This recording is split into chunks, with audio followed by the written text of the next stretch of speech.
So this is our fire safety forum, and the first thing I'm going to do is and some of you may already have seen this video that I created, well, a few years back, but I'm going to play that video. It's about the independent living buildings, the fire system, how it operates basically, and how to move if there's an issue in the building. So I'm going to play that video, and then I'll take any questions that you have after watching that video, and then we'll just move on from there. So let's see.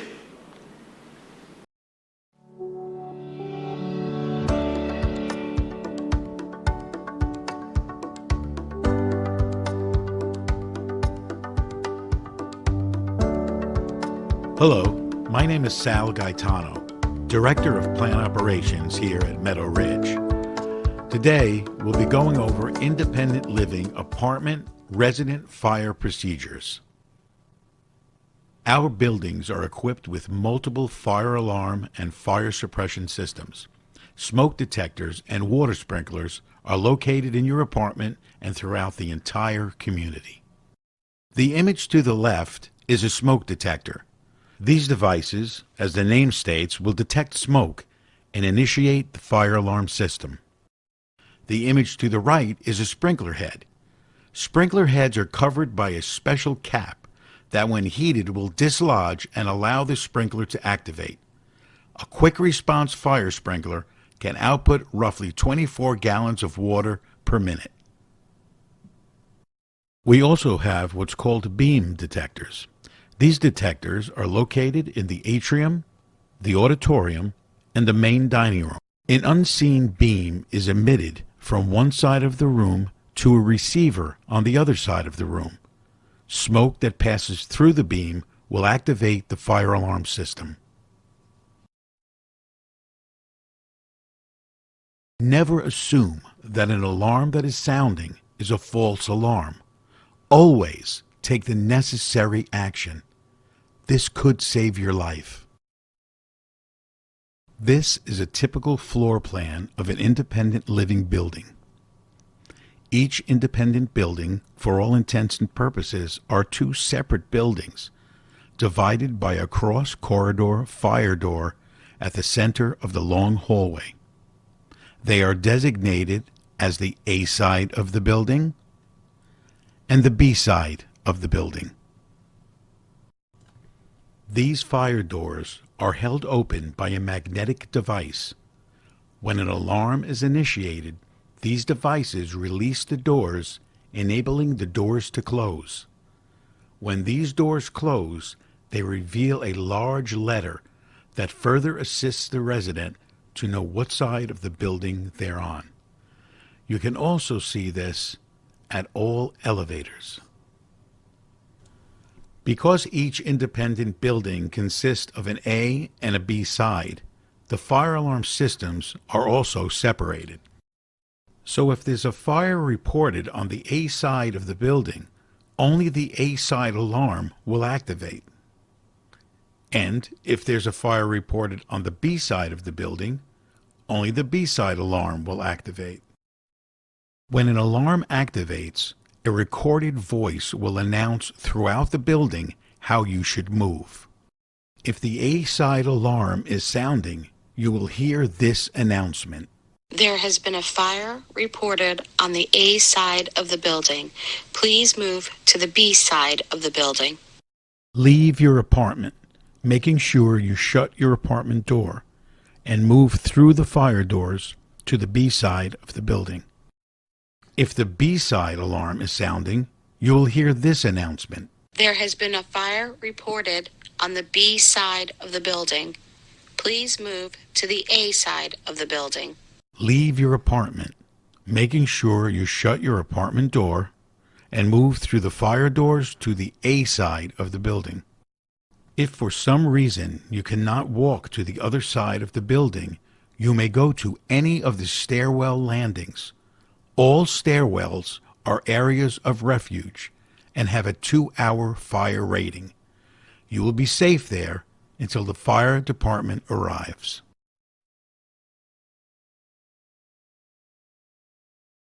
If a smoke detector activates in your apartment, check your apartment. If there is a fire, evacuate as directed previously in this video. When leaving your apartment, make sure you close your apartment door to prevent the fire from spreading. If the smoke detector in your apartment is activated and there is no fire, staff will respond to your apartment to investigate. Many times, apartment alarms are activated by events such as burnt toast or burnt popcorn. While waiting for the staff, do not open your apartment door. This will allow smoke to enter the hallway and trigger a full building alarm. Open patio doors and windows to air out the apartment. Turn on the bathroom exhaust fans. If smoke becomes untenable, leave your apartment, but be sure to close the door behind you. I hope that this video has been informative. Please feel free to contact Plant Operations at extension 539 with any questions you may have. Thank you for watching, and be safe.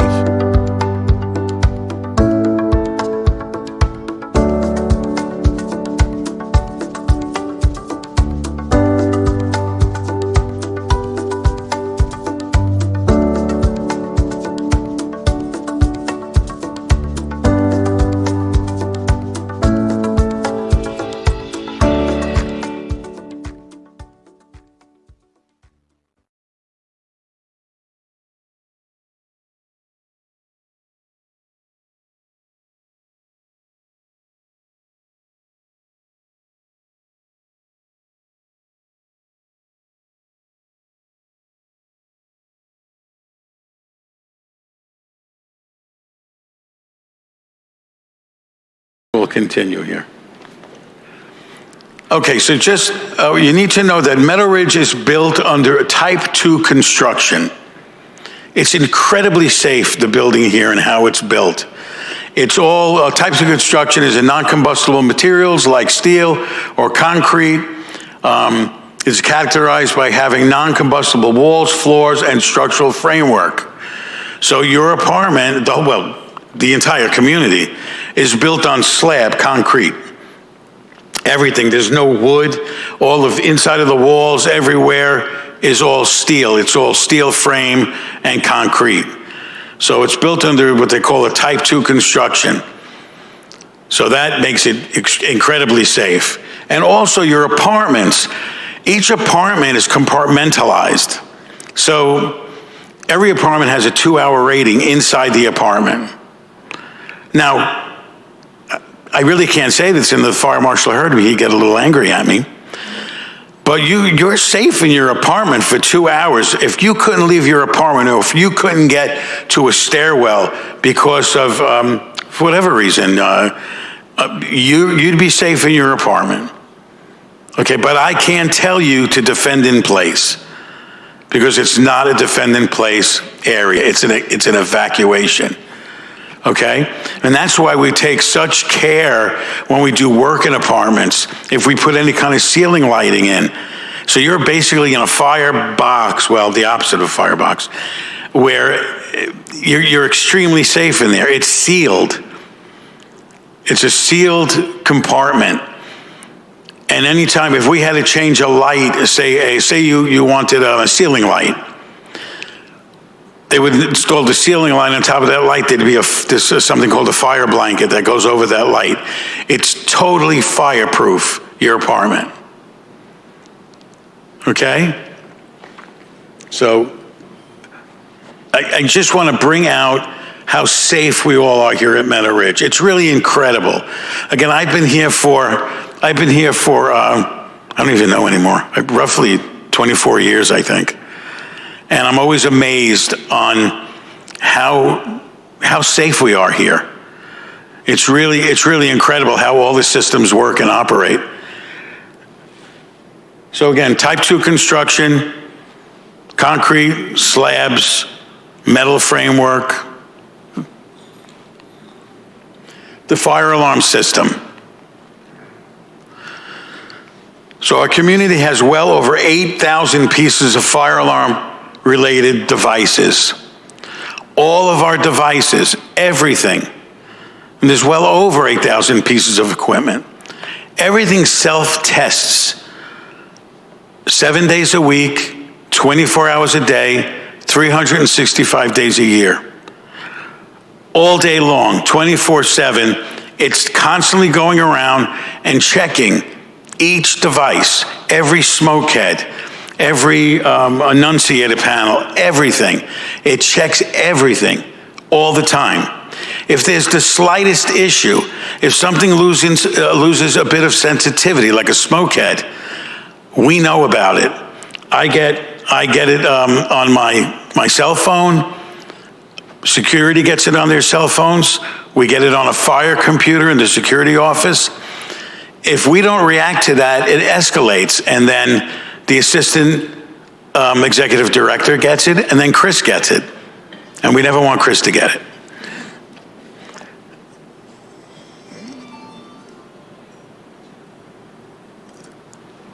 And we're monitored also, we're also monitored by your monitoring company. So they're looking at everything. They're the people, when an alarm goes off, who call the fire department. We have something called dialers. When the alarm goes off, these dialers kick in and they dial the monitoring company. And again, we know all the time. If a smoke head in your apartment, you know, they're rated to a certain sensitivity for smoke. If that rating even just moves a little bit, I know about it. Everyone knows about it. I know about it at 2 in the morning while I'm sleeping. It goes on my phone, and I take care of what I need to take care of.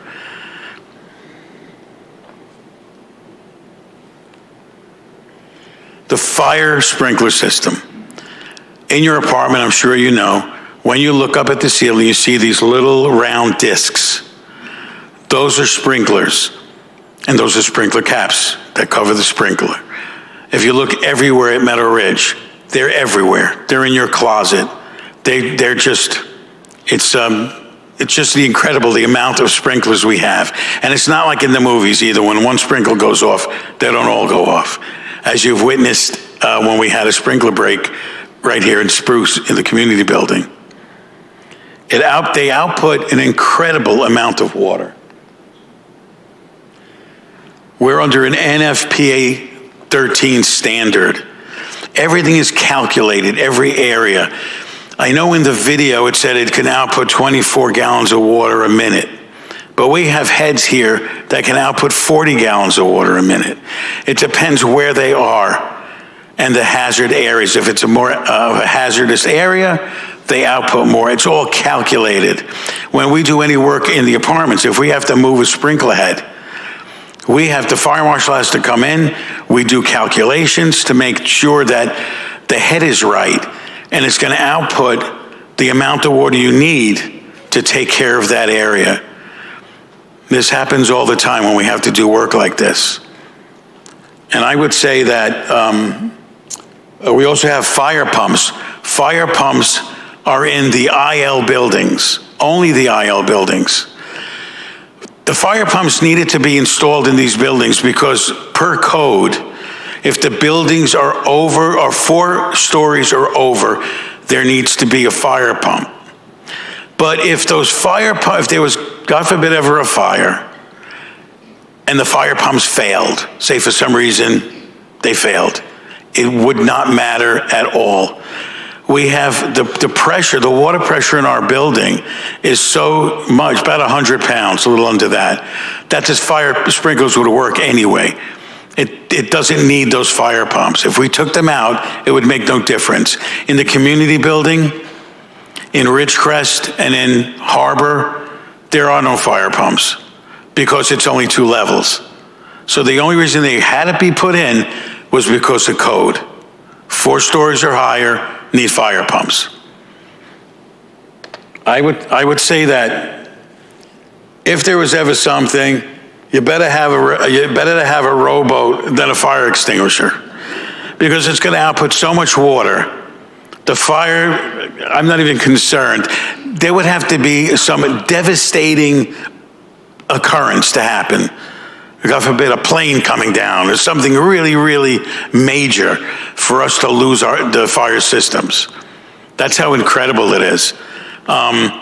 Again, I've witnessed a fire in many years ago, and we used to have a woodworking area, and we had a contractor come in, and they were refinishing the flooring of our bridges in the atrium, that flooring. And they took their rags that they were refinishing it with, and they threw it in a garbage can. And they piled them in the garbage can.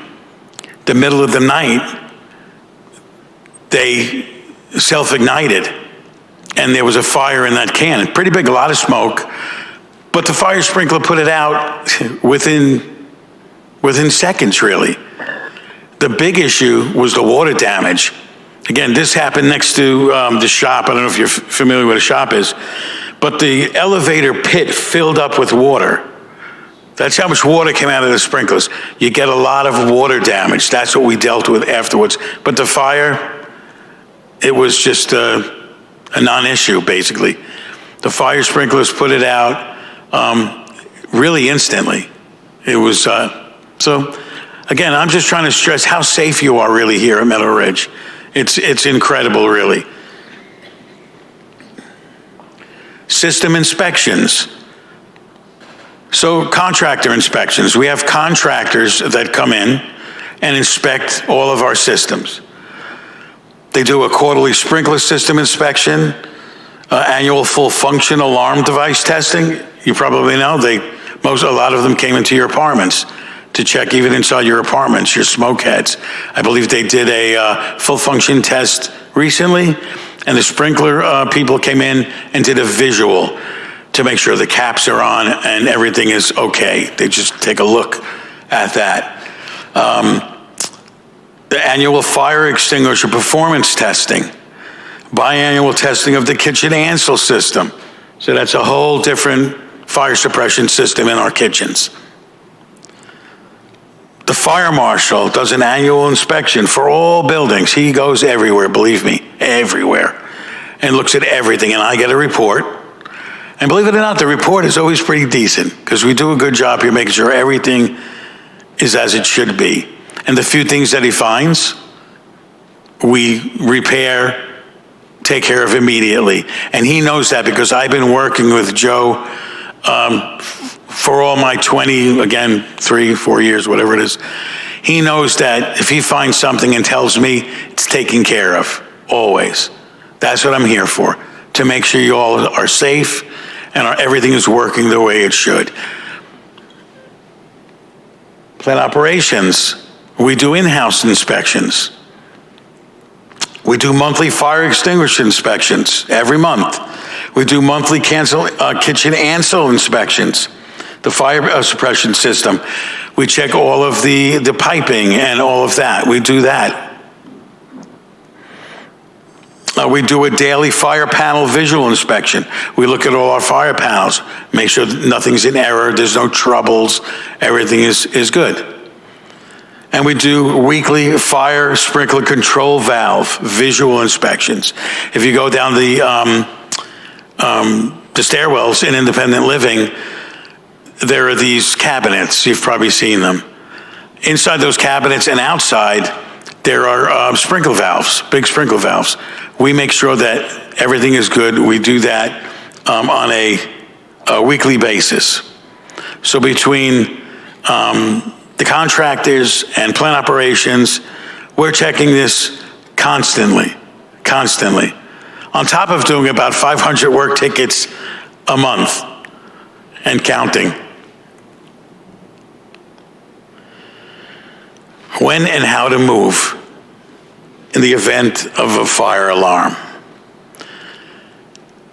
Now again, the authority having jurisdiction, the fire marshal.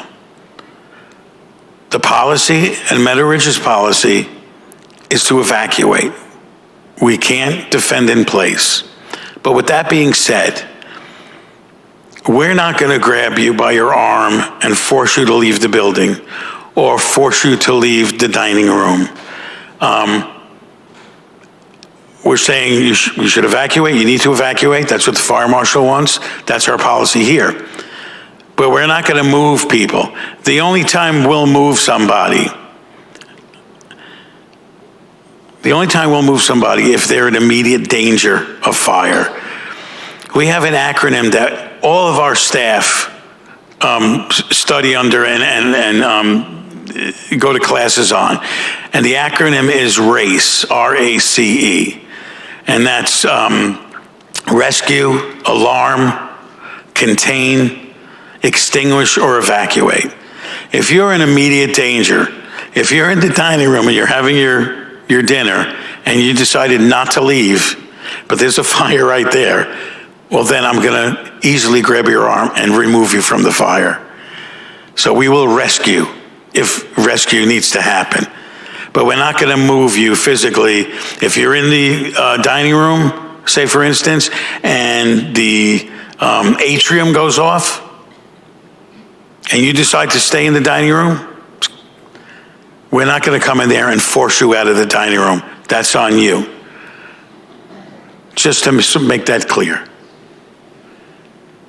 But to evacuate, this is what we'd like, and this is what needs to happen.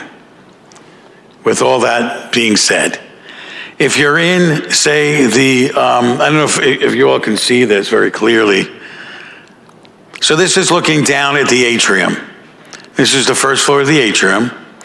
If you're in, say, the auditorium right here and needed to evacuate, you would go out those exit doors, but you don't have to stay out there because you can go into any of the connectors and you'd be in another building and you'd be safe.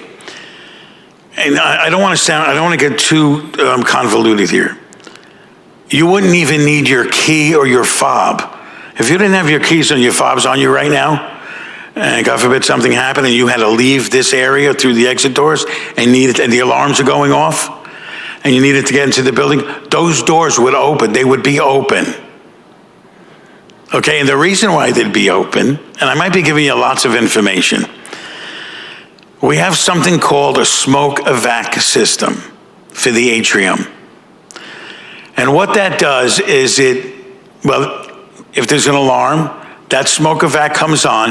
That accordion door that I said I would explain later, that accordion door after security, that before you get to the dining room, that door closes.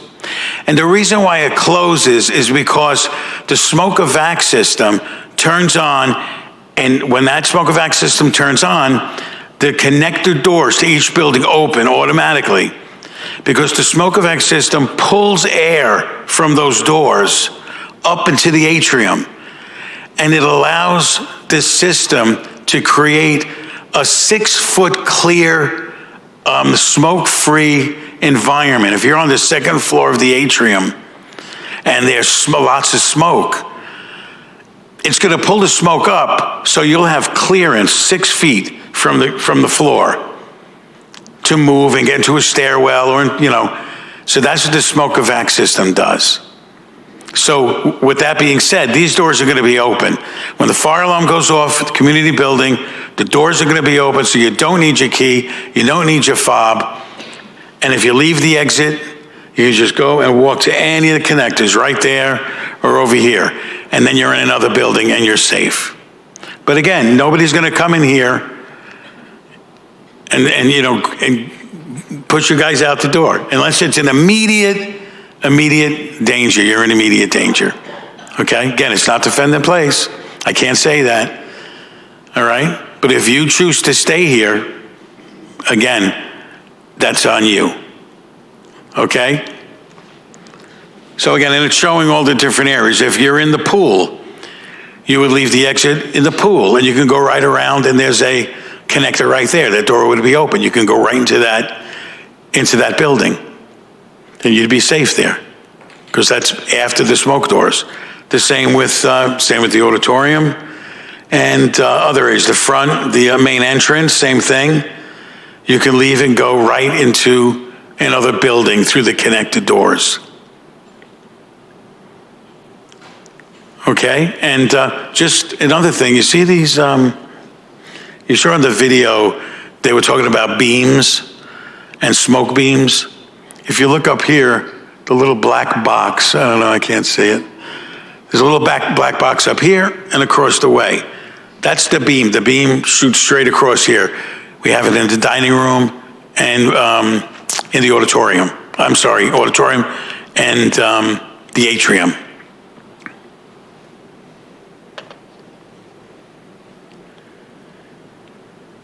Okay, and this is the top floor of the atrium, the second floor. Okay, same thing on the second floor of the atrium. Smoke evac system is on, and you can move around the second floor of the atrium in a clear way. There'd be no smoke there. It's pulling it way up into the atrium, and you'd be able to get to a stairwell, come down the stairs, or stay in the stairwell in the area of refuge. And again, it has a 2-hour rating.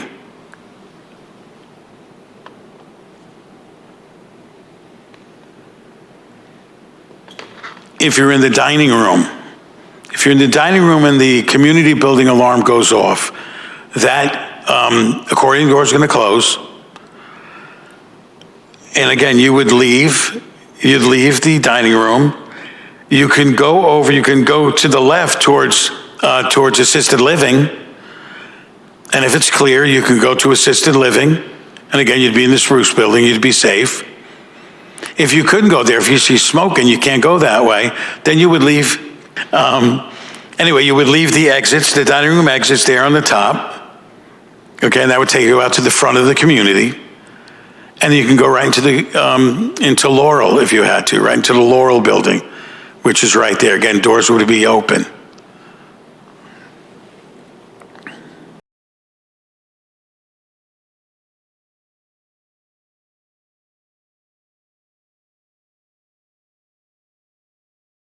Okay, so you would move.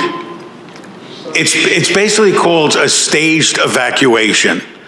Just so I can clarify this. The building, the only place in Meadow Ridge that's a stay in place when a fire alarm goes on is Ridgecrest, is the nursing center. Anywhere else, it's an evacuation. So what we did many years ago is we split the alarm systems up per the fire marshal because we didn't want people going out in the cold weather. So we figured we'd do a staged evacuation where if something happens in the A side, you'd move to the B side and you could stay at you can go anywhere you want. You can go to a friend's apartment or you can stay next to the elevator at the couches. And by that time, the fire department would come here, and then of course they would take over and they would let you know if you actually have to evacuate the building. So that's why we split the alarm systems up the way we did. So it's called a staged evacuation, and basically you would just go to the B side if the A side is an alarm, or vice versa, and basically just stay there until you receive further instructions. Now, I will say this. It's not defend in place.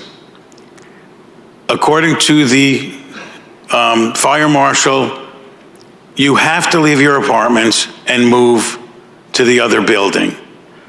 Now, nobody is going to knock on your door and pull you out of your apartment. And I'll talk a little more about that as we go through the presentation. But it's not a defend in place area. Okay, like Ridgecrest is. Ridgecrest is defend in place. The residents stay in the rooms, they close the doors, and we defend in place. I thought I heard on one of the other presentations that the stairwells are a safe place to shelter in place. Is that true? Yes, all stairwells are rated for 2 hours.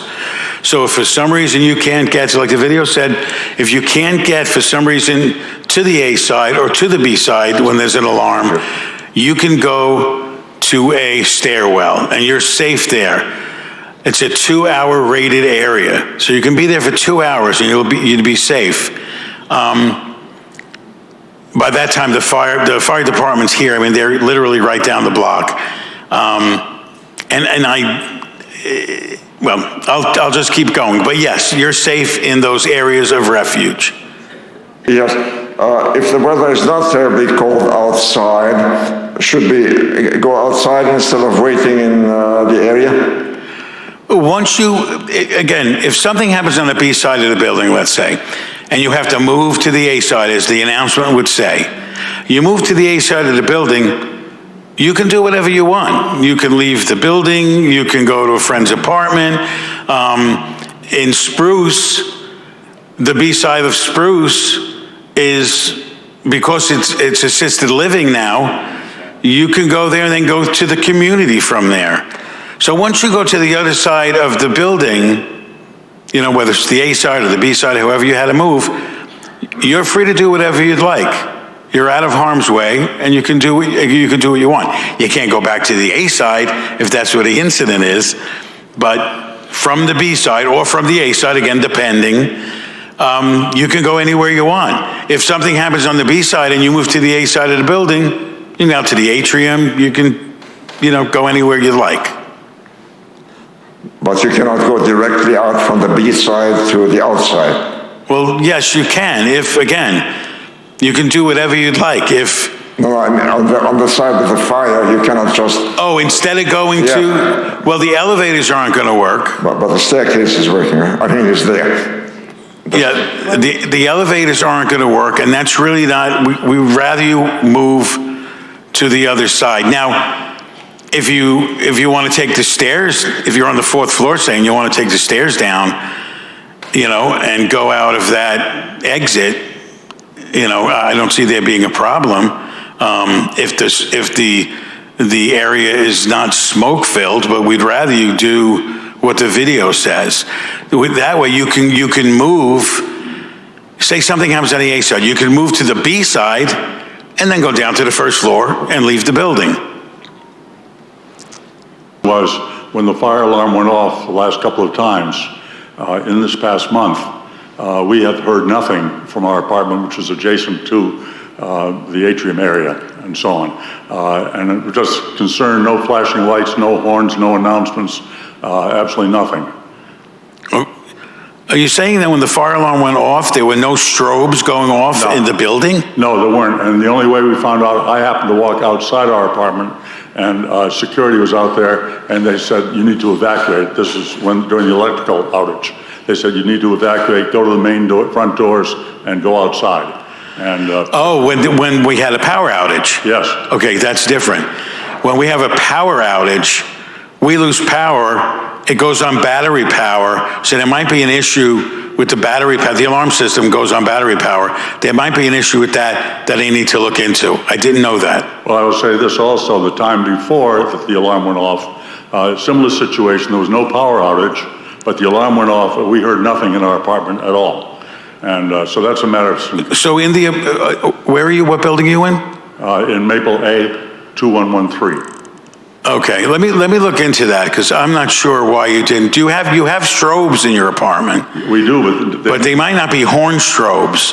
In other words, there might not be a voice coming over. But your strobes, you're saying, didn't react. The strobes didn't react, the horns didn't react, nothing reacted. Okay, all right. The only thing is, once we went out of the apartment and walked down to the atrium, at that point we heard the alarm going off. Oh, wait a second. This is when the atrium went off. Okay. That's a different story. Well, when the atrium goes off, your buildings aren't in alarm. The fire doors close and your buildings aren't in alarm. You're not going to hear anything in your building. Okay. Okay? And the same thing, all these buildings are separated.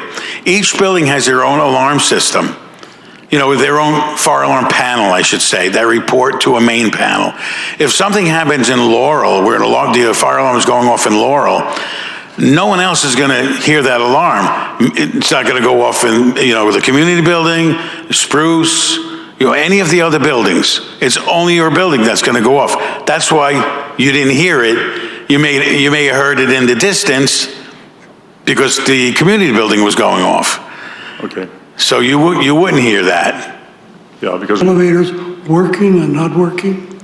Sure, when there's a fire alarm, say there's a fire alarm on the B side, that elevator is not going to work. The A side will continue to work because there's no issue on the A side. and vice versa. If something happens on the A side, that is not going to work, that elevator. The only exception would be, well, not really, even in AL, in the AL side of Spruce, the B side of Spruce, in a fire alarm, that elevator won't work either, but the A side will. So whatever side or whatever area is in alarm, community building, when the community building is in alarm, the brass elevator doesn't work. It locks out. I guess the second part is the false alarm incidents are high. There's never a false alarm. Never. There's never, ever a false alarm. If that alarm sounds, it's a fire alarm, and you need to take action.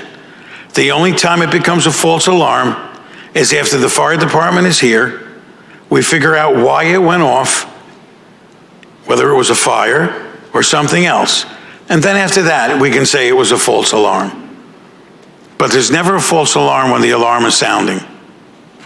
Months ago, Chris, during one of his presentations here, mentioned the fact that there was a fire in our sister building in Stanford. And the fire in an apartment, let's say here on the 4th floor, the alarm went off. There was a real fire in that apartment, a kitchen or whatever, smoking in the bed or whatever happens. The sprinklers would go off in that apartment, but he also said it would flood all the way down to the 1st floor eventually. And there would... Yes. And he recommended you get basically renter's insurance to protect your personal property. Oh, well, yeah, I would think that would be very important. We had on the 4th floor of Maple, the 3rd floor of Maple, no. Yeah, 3rd floor of Maple, the top floor. We had a sprinkler line burst in an apartment. It was an empty apartment. A sprinkler line burst and destroyed all the apartments below it. And they all had to be refurbished. So was it the 2nd floor? It was a long time ago. But yeah, again, there's just an intense amount of water. And that's why there's really, sort of make light of it, but you're better off with a rowboat than a fire extinguisher, because the fire you don't have to worry about. It's going to go out. And you really don't have to worry about the water either. It's going to be flooded. So yeah, anyone who, I would suggest having insurance. In the unlikely scenario that this happens in the middle of the night, and you're in your apartment and you've missed the evacuation, so you either didn't hear it or you ignored it, I would like to know what personal emergency systems would be functioning. Would the phones still work? Will the cell phones work? Will our emergency buttons still work? Yes, all of the above would continue to work. And security and myself, even if it happened at 2 a.m, security, myself, my supervisor, John, we'd all know about it immediately. And security would be coming up to your apartment. Oh, you say, oh, okay, if there was a building somewhere out of your apartment and you were sleeping, all your stuff would still work and you'd be sleeping. I mean, nobody's going to knock on your door and wake you up to leave. You'd be fine. You'd be safe there. Was that the question? I'm sorry. Did I not understand the question? No, you understood it, but I'm assuming the apartment is not smoke-filled. But right. You're in your apartment, you become aware that the place has been evacuated or something. What is your, is your move to call is security going to be around to hear my button? Yes. Again, you'd be safe in your apartment, even if the whole building evacuated. You'd be safe in your apartment. The fire department's going to check every apartment anyway. But I assume you want to get out at this point. Well, we'd like you to evacuate. That's the Right. policy. And there are some people who can't move readily. So I'm wondering whether all the other systems are likely to be functioning. Yes, they would be. Okay.